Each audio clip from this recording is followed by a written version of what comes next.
Good morning to everyone.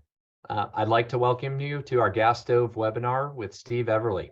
Cetane Associates is a concerned member of the propane industry. Our goal is to assist in providing information on relevant topics. To reach that goal today, we've invited an expert to help clarify how an everyday appliance, such as gas stoves, is now in the mainstream media and why. Please note that on the government advocacy side, the National Propane Gas Association is taking the lead for the industry. They are in communication with U.S. governmental departments and commissions, as well as congressional committees in support of propane's interests on the topic. If you have any questions about NPGA's comprehensive efforts, please contact their regulatory team. Before I introduce our speaker, I'd ask that if you have any questions throughout the presentation, to please enter them into the Q&A chat box, and we'll try and get to them at the end of the presentation.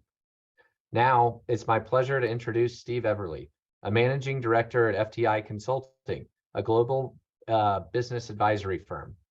Steve brings more than a decade of experience working within the energy industry, shaping public policy and helping clients navigate the risks and opportunities of the energy transition.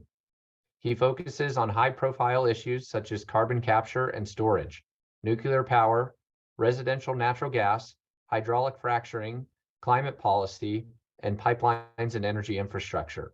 Earlier this year, his column in the National Review and a tweet storm on Twitter helped frame the pertinent facts about today's topic. Steve, with that, I'll let you take it away. Thanks, Barrett. I'll go ahead and share my screen here to get the slides loaded up. Appreciate the opportunity to speak to everyone today and kind of lay out some of the issues here and talk about this. Barrett mentioned the tweet storm that I did back in January. I've been on Twitter for about 15 years, and I never thought a series of tweets about a kitchen appliance would be what led to different presentations and other stuff. But here we are, and hopefully some of this presentation kind of helps explain why we're in the situation we are. So I'm going to go to put this into presenter mode and kind of go through here. I will use the acronym IAQ, that just stands for indoor air quality, for those who are not aware. So I'm going to start right in here and just say, kind of what a lot of us are already seeing. What's in the news? We're seeing this all over the place. Gas stoves. This is a topic. This is a front page news. We're seeing it on the evening news. We're seeing it on cable news. We're seeing it pretty much everywhere. And a lot of it is focused on questions about health and whether your stoves and whether your this particular kitchen appliance, and frankly other natural gas appliances as well, furnaces, clothes dryers, etc., whether they are creating a health hazard for people, based on a variety of different things that I'll get into here in a little bit. But this is the landscape that we're kind of looking at. And now the question is sort of why? How did we get to this point where 3 months ago, if anyone would have said something like this on gas stoves, it was like, what are you even talking about? Now we're all talking about it. There are members of Congress talking about it. There are hearings. There are bills being introduced, and everything else. So to start, I want to go back to 2019, in particular, a column that ran in the New York Times.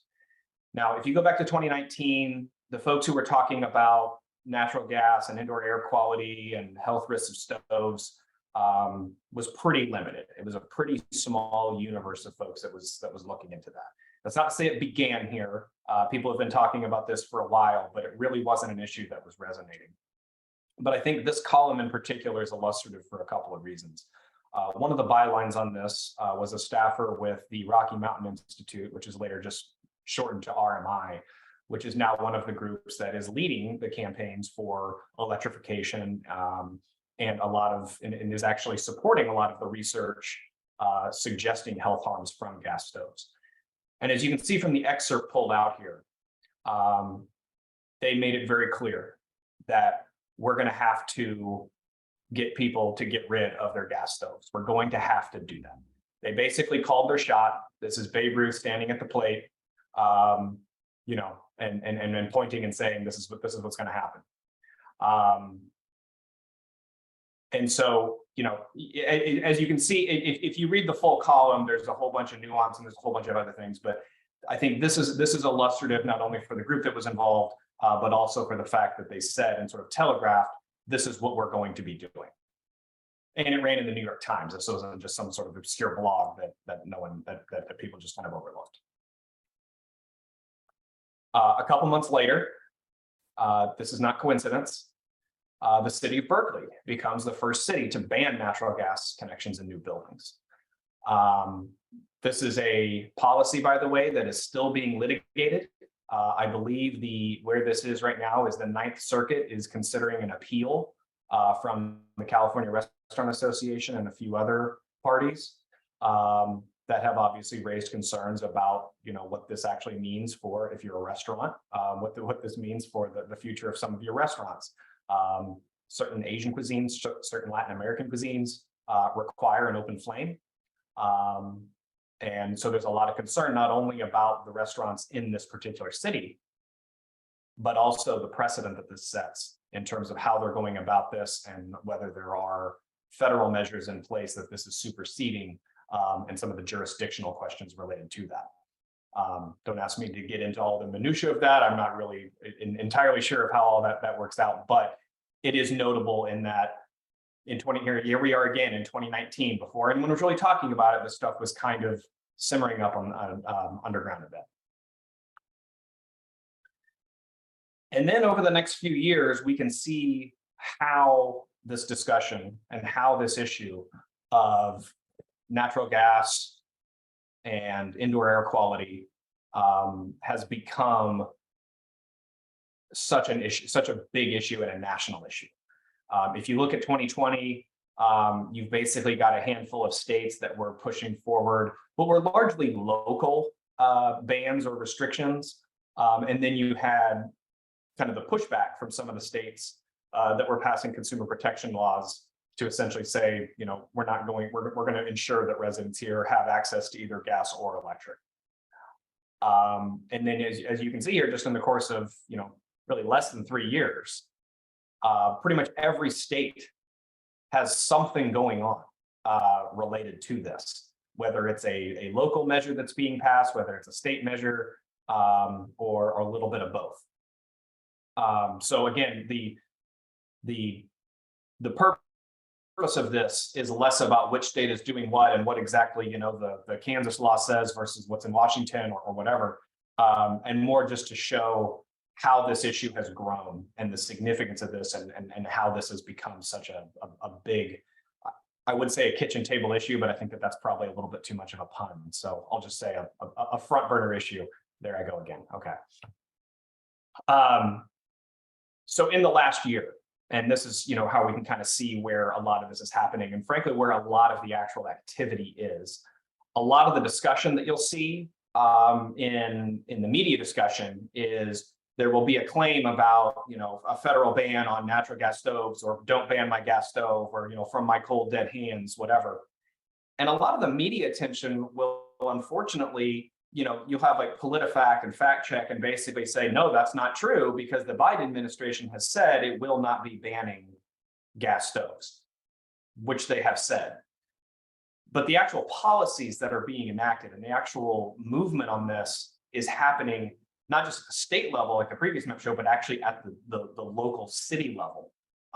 And that has continued throughout. There's a few items here that I just wanted to call attention to. One is right there in the middle, which was just a few weeks ago, the San Francisco Bay Area Air Quality Management District approved a de facto ban on gas appliances, but they exempted propane and stoves. And I think that's notable because if that ban were enacted 2 years ago, I'm not sure if there would have been an exemption. But I think if you look at what happened over the past few months, when the CPSC commissioner came out and said that they were considering a ban, and just the firestorm that ignited, and the recognition that there are a lot of people who care very deeply about keeping access to natural gas in the home, particularly for their stove.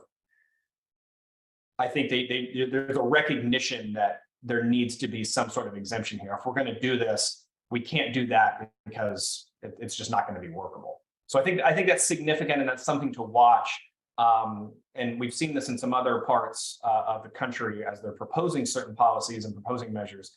There often are exemptions, either for stoves, or they are exempting restaurants, or they are making certain exemptions here, recognizing that this particular appliance, this particular product is something that people need to maintain access to.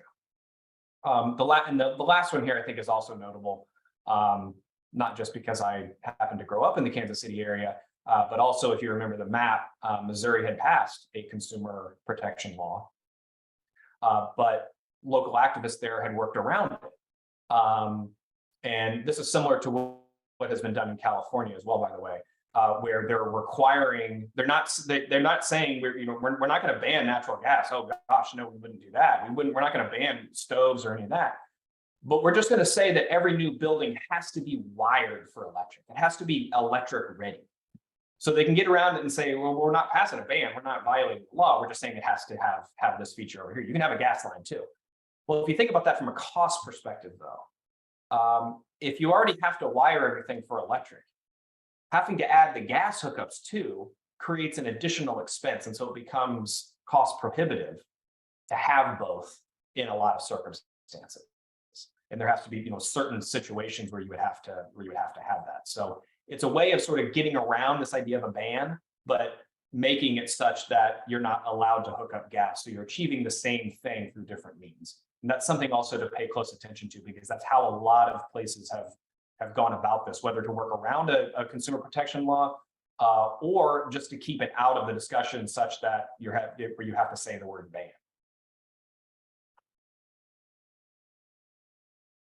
So all of this is happening, and these things are kind of moving forward. So the question is sort of, well, why? Like, why was it just suddenly, did these guys write this thing in the New York Times and, people out in Berkeley decided they didn't like natural gas and everything just took off? Well, no, there are other parts of this. There has to be, when you think about campaigns and issue campaigns, there has to be some sort of basis for it. There has to be something to actually kind of rally around and say, hey, we've learned this, therefore we need to change what we have done and mark a change from the past rather. And what we've seen over the past few years is a series of new studies that have come out that have done the job of securing headlines and getting just the conversation and connecting it in their minds that natural gas stove concerns over health. Even if it's debunking it, even if there's stories out there saying this is not actually a threat to your health, it's still out there from a psychological standpoint and also from the way people actually digest news. If you search for things on Google, if you have a news aggregator and you're just reading through headlines, you're going to start seeing this and you're going to start putting this together and you're going to start asking questions yourself. Are these things unhealthy? Is there a health concern here? So these studies that have come out, that's been one of the purposes for them. And I can say also, Barrett had mentioned at the beginning that one of the areas that I've worked in over the years is hydraulic fracturing. There was a similar situation with fracking about 10 years ago in terms of putting out research, putting out papers, putting out claims, just to get people to start associating the F word with negative health impacts or negative property value or whatever the claim may be. This particular one, this was in 2020. So not long after Berkeley had passed its ban. It came from UCLA, and it essentially linked gas cooking with concerns over public health, and in particular using childhood asthma as one of the concerns that people would have. A couple of things to point out with this that are worth noting. One is that, and I'll get to, there's more about this later, one of the assumptions that they used, they didn't actually go take new measurements. They just sort of used a model of sort of aggregating these other things and kind of put all this modeling together to suggest here's kind of what the results would be if. And their model assumed there was no ventilation in the kitchen. And I don't mean that, oh, they just weren't using a range hood. I mean, no, like there's no ventilation, like it's a sealed box effectively. So that's one thing that's very important to know, that no kitchen actually has that. The other thing to point out here, and this isn't, you're not going to see this in the headlines, but to their credit, the authors have always acknowledged it, is that this was at the request of the Sierra Club, which is obviously trying to ban all fossil fuels and is one of the leading advocates for going all electric and banning gas stoves in the home. So just this particular study did not generate the kind of mainstream media headlines that some of the subsequent ones have, but it did serve a purpose in putting this issue front and center, and again, getting out some of those headlines that people could digest online and see the issue in an academic format. So that was in 2020. About a year and a half later, in early 2022, researchers at Stanford released a study that made a similar had a similar finding, connecting natural gas stoves, actually primarily to climate impacts. The primary purpose of their study was to look for leaking methane. But in the process of doing that, they went ahead and sort of threw in health as well, because they found some other pollutants in there and said, well, this is also a threat to your health.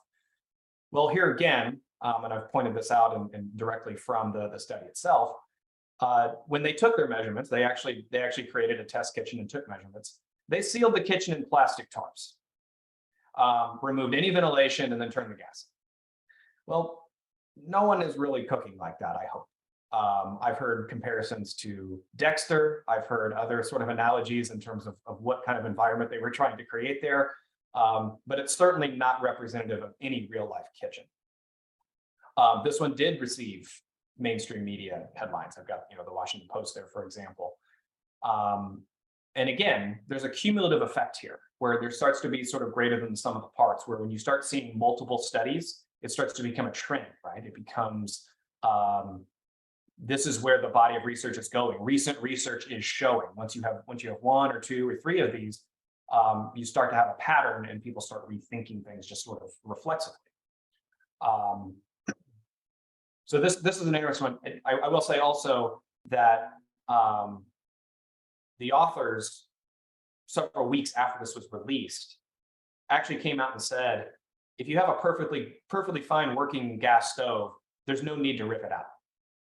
And yet, the conclusion that you would take from this is that it is a threat to your health, but it's actually okay to keep it. How do you square this? How do you reconcile those? And I would argue that part of the reason for this is to generate headlines.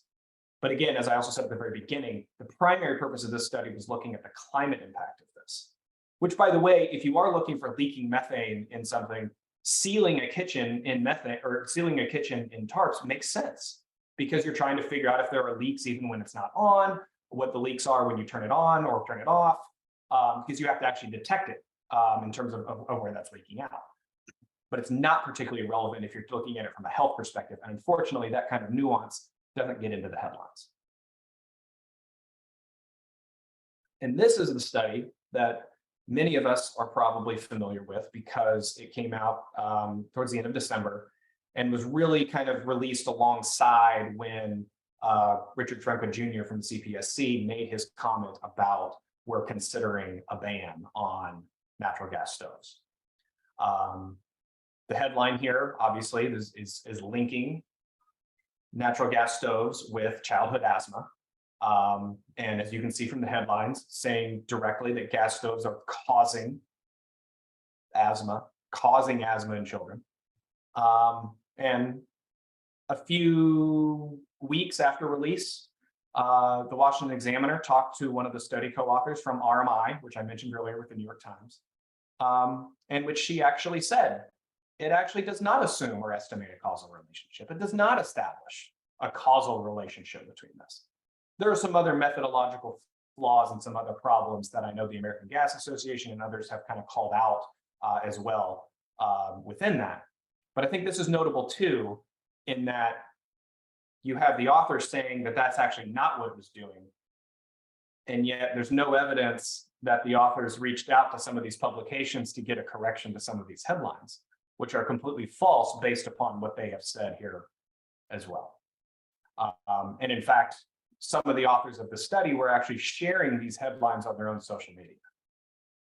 So again, there's the question of what is the purpose of this? Is this actually, is this really just about, advancing headlines. So I think it's worth taking a step back and saying, okay, well, you've got these studies that came out, but there's other studies too, right? And this is what a lot of the folks who are trying to ban gas appliances are saying, is that there's a growing body of research, and they cite all these studies from 2004 and 2013 and 2016 and whatever else. If you actually look into what those say and kind of what that body of research actually looks like, you'll come to a little bit more of a nuanced conclusion. The first thing is the 2013 study. Sometimes it's just shortened to the ISAAC study, the International Study of Asthma and Allergies in Children. Largest analysis to date, over 500,000 samples from children all around the world. No evidence of an association between gas cooking and asthma symptoms or diagnosis. There has been some pushback to this, by the way. I think it's worth noting. One of the many study co-authors has sort of come out and said, well, we actually did, my team did a study shortly after this that found something a little bit different, and that would be the study to use. But this still remains the most comprehensive study to date on that topic. And the other thing to point out, and this is really important, is that ventilation is key. If you are running studies where you are sealing kitchens or assuming there's no ventilation, you're going to come to a certain conclusion. But there have been studies showing that even if you have basic ventilation or just the smallest amount, the worst performing ventilation fan, the emissions levels are well within health guidelines and well below any threshold that would indicate a health risk. And so again, it's just worth pointing out that if you allow for even basic ventilation, including just how a normal home is working, even if you're not using the ventilation fan or just using on the lowest setting, you come to a completely different conclusion than two of those recent studies that are often being cited now that suggest there is a health threat. And then the last point here is that anything you cook is going to generate emissions, whether it's particulate matter, whether it's a variety of other substances that come off that. And there is research that was done, I believe, through the Department of Energy that looked at emissions from the actual cooking source versus the act of cooking. So what you're cooking, and whether it's olive oil, beets, vegetables, whatever, and overwhelmingly orders of magnitude larger emissions from what you're actually cooking versus the actual stove type. So the conclusion down here, just in terms of what the body of research shows on this, is that if you're using your stove according to manufacturer recommendations, and that means electric or gas, using proper ventilation, it's protective of public health. And I think that it's an important thing to emphasize that often is not emphasized when some of these studies come out, which becomes a he said, she said kind of narrative. So I mentioned that ventilation was really important. And I think that this is an illustrative example of why some of this push for, whether it's bans or restrictions on gas cooking and using, induction or electric instead. A lot of folks will say that may want you to get rid of gas stoves. They'll say, yeah, okay, so if you use ventilation, if you have proper ventilation, that works, but people don't really use it, which is true. It's noisy, and there are plenty of folks who don't use the fan as much as they should. I'm kind of a nerd, and I use it every single time. But not everyone's like me, and sometimes it's loud or whatever else. And so they say, well, if they're not using it anyway, wouldn't it be better if they just got this other thing? Well, as it turns out, this other thing, as I was mentioning earlier, also requires ventilation. And if you're not using ventilation, you're not using it properly, and you are creating health risks for yourself, regardless of which stove type you're using. So this story from Bloomberg, which came out just a few days after Trump's comments about banning gas stoves. This was buried 8th, 9th, 10th paragraph in the story.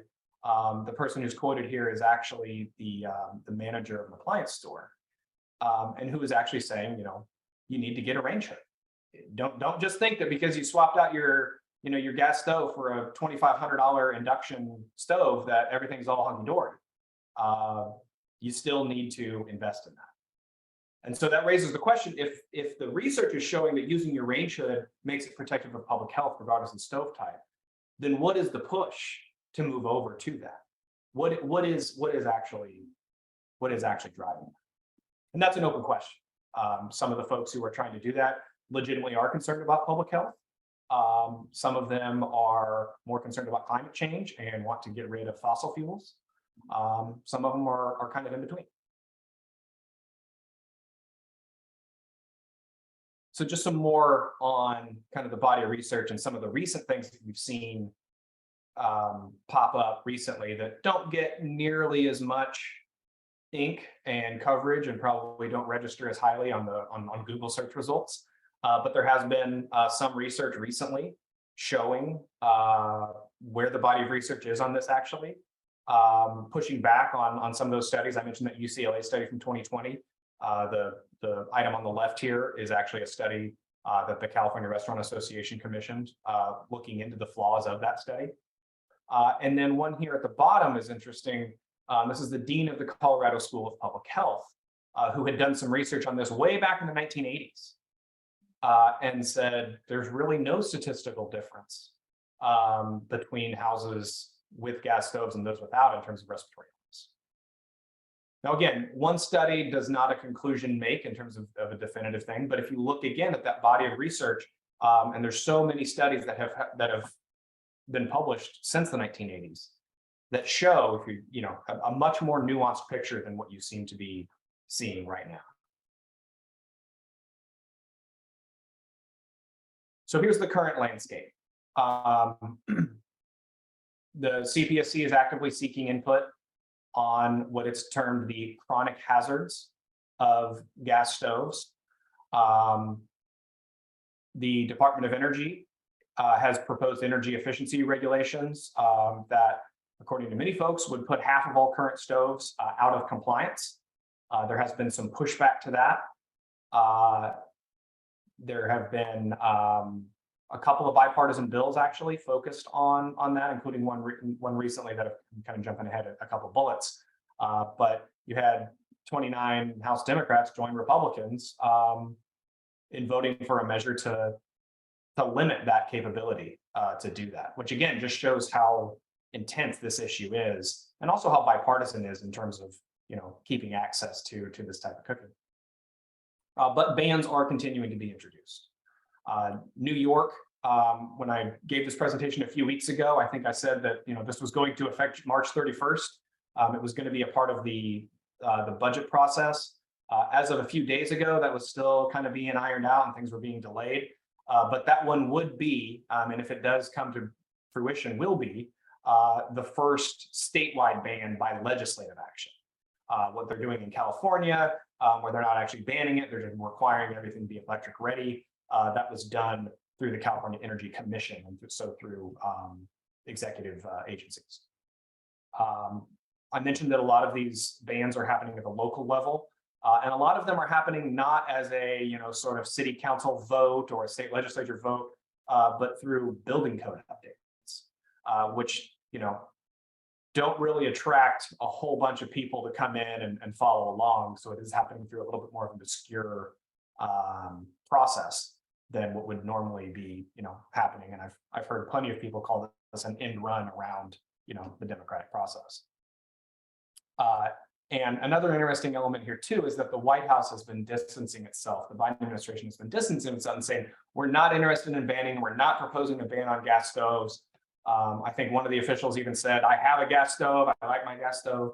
But what's interesting is that members of the administration have been encouraging states to update, states and cities to update their codes to reduce emissions and to further electrification. And a lot of those code updates, as we know, are things that are restricting access to natural gas. So there's a little bit of that thing, and I think that's a frustration from earlier about, you know, where you see a lot of the media coverage on this in terms of fact checking and saying, well, there is no federal ban on the table. It's like, but they never ask the question, why is the administration or why are those officials also encouraging localities to do the things that they say they oppose?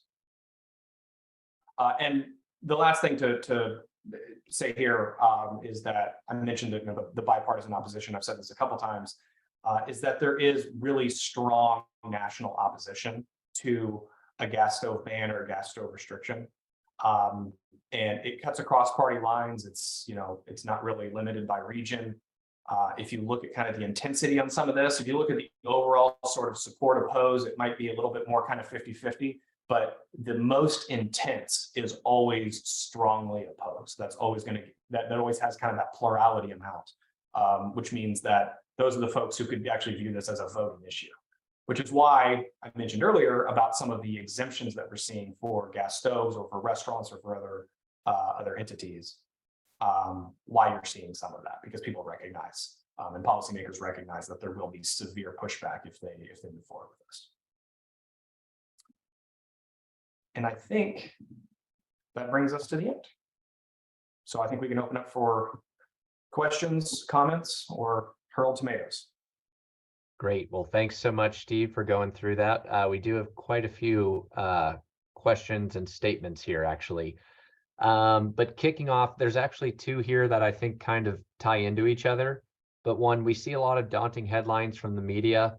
Even after all this research, why do you think the media outlets keep such a bias against gas stoves? And then this one's sort of a tangent, but you mentioned fracking having a similar attack from the media about 10 years ago. How do things look the same? And then how do things look different? Yeah, so good questions on both those. In terms of the first one, I think a lot of times the media is reporting what's sent to them, right? So if I mentioned, that Stanford study, I think is a great example. The study itself, the press release is sent to them. It's in the headline. It talks about health and climate impacts. And then in the press release that they issued, it mentions these, and it has some simple comparisons about what the NACS is for this particular for NOx, excuse me, and then what their readings were. So they're basically giving them exactly what they need to write their stories, and it takes a little bit extra to dig into, and not a whole lot of folks are actually digging into those to find some of that. And you can see in areas and instances where you do have folks who are digging into that and doing that stuff on a real-time basis, that can impact how that's covered. So, it is frustrating, I think, to see, where the actual sort of body of research is on this versus what the headlines are saying, and sort of buying into that, kind of narrative that there's this sort of, growing scientific consensus on something like this that is not, it's much more nuanced than that. But again, I think you have to look at where it's starting, and if you look at the research itself, and if it's funded by the Sierra Club, or if it's trying to achieve a particular objective, the way it's going to be pitched, the first way it's going to hit their inboxes is going to shape how they think about it. So I think that's an important driver.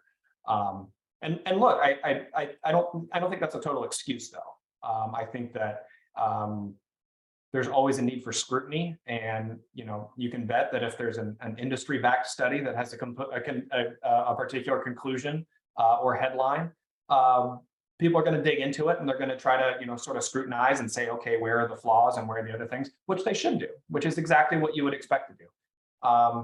Just not seeing quite as much of that here. And it's kind of anyone's guess as to why.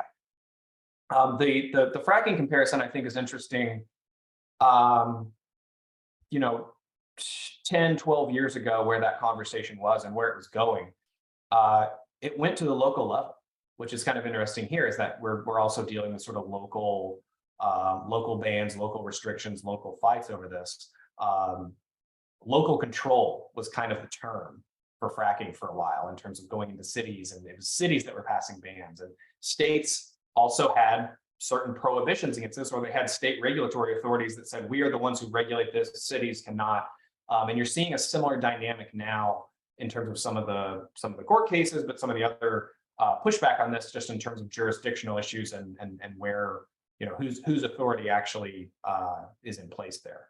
But I do think the map that I had showed earlier, there was a lot of red on that. There's a lot of states across the country that are passing consumer protection laws.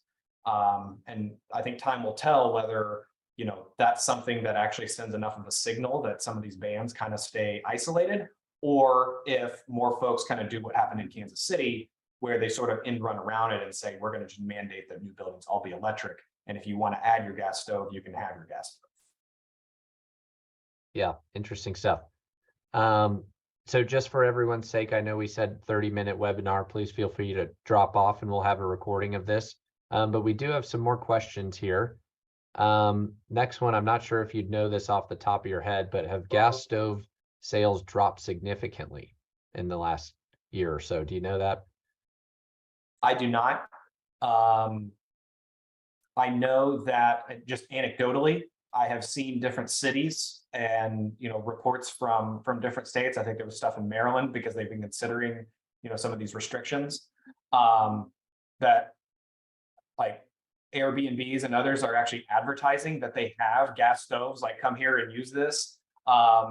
And folks are kind of looking for ways to make sure that they can secure access to that.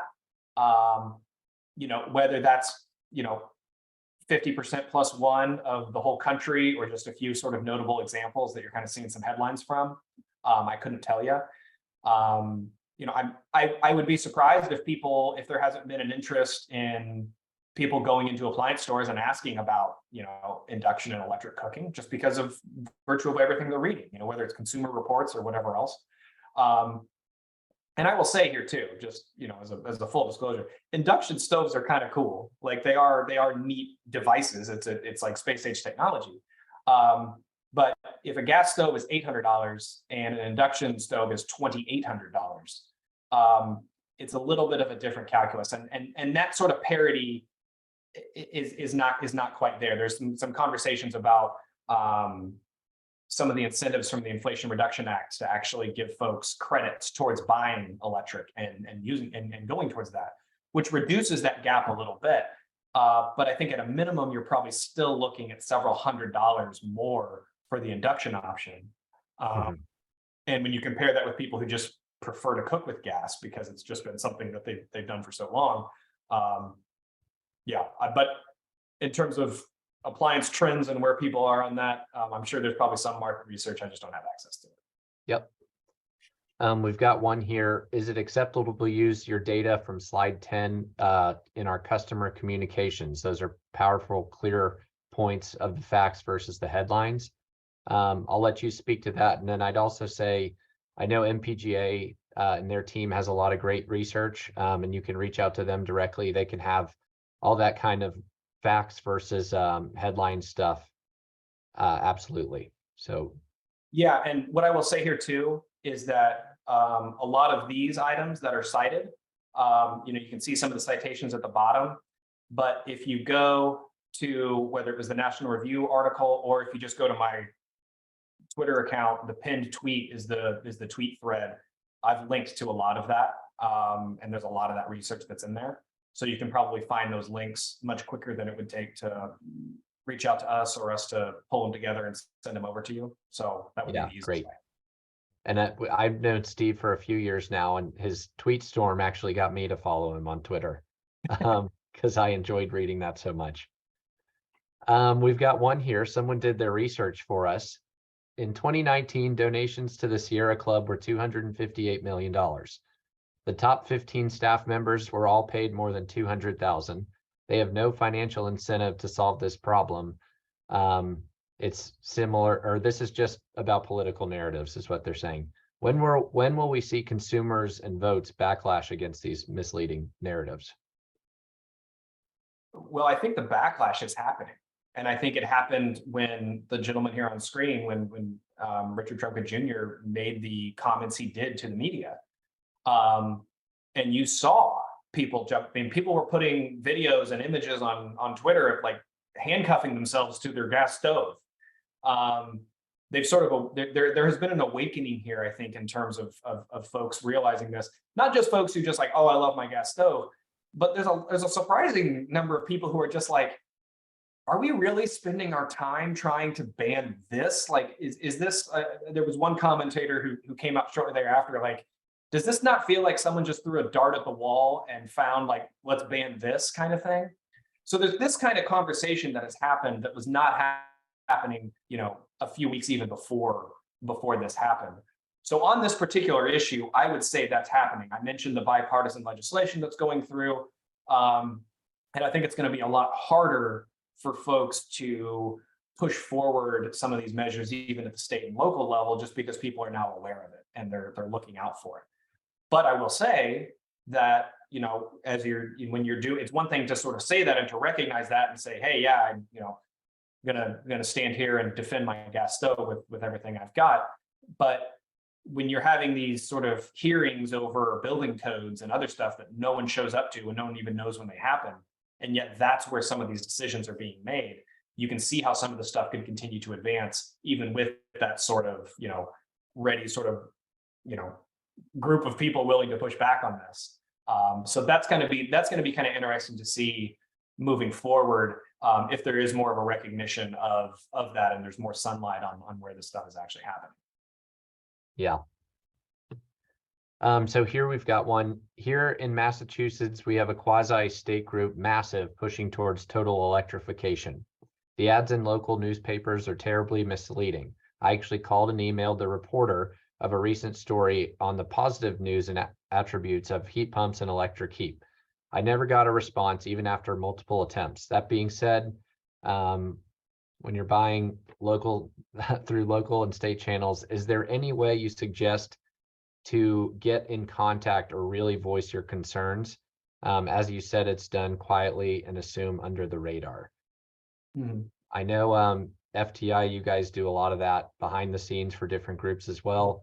I think the state associations, MEMA in that case, and then any national association, MPGA, can do that as well. But I think, yeah, how do you as a local person get in contact with these newspapers?